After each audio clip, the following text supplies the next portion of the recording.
talking to my friend Brenda Tassova today. She is founder of a company called Vet Support, which I love. It helps veterinary practices raise their game on efficiencies and workflows. And we were talking about when you have a great idea and you're getting your team on board with this new idea and you're receiving some pushback. And people are just not really willing to make that change. Maybe they're too busy. Maybe they don't really understand the benefits of the change. Maybe it's just not their jam. And if they just tried it, they would probably like it. And she talked about breaking these things down into small chunks, like trying to get buy-in for a short period of time. Like, hey, would you be willing to try this for, say, 2 weeks? And then we can assess if it works or not. And I think that is the right way to introduce change into your practice. You definitely don't want to be shoving it down anyone's throat, but you can get almost anybody to agree to try something different for a short period of time to evaluate it. And it reminds me of when I first met my husband, and he's a big water guy, loves water sports. I, however, am not a good swimmer. I didn't even learn to swim till I was 32 years old.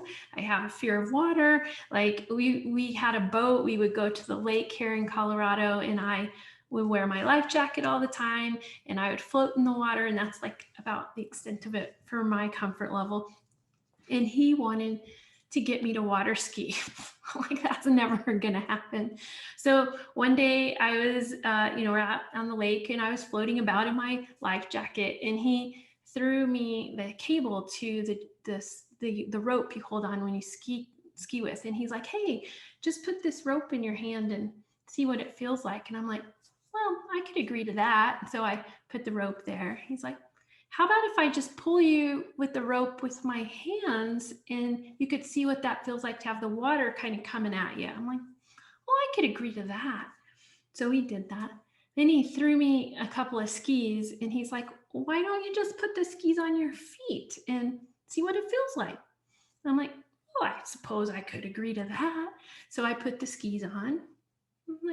He goes, how about if you, while you're wearing the skis, hold the rope and I'll just kind of pull you. I'm like, well, I could agree to that. And he pulled me. And then he said, what if I just drove the boat like just real slow, just super slow, and you could just kind of be just pretty much similar to what I'm doing by pulling the rope, but you could go a little faster. I'm like, well, I could agree to that.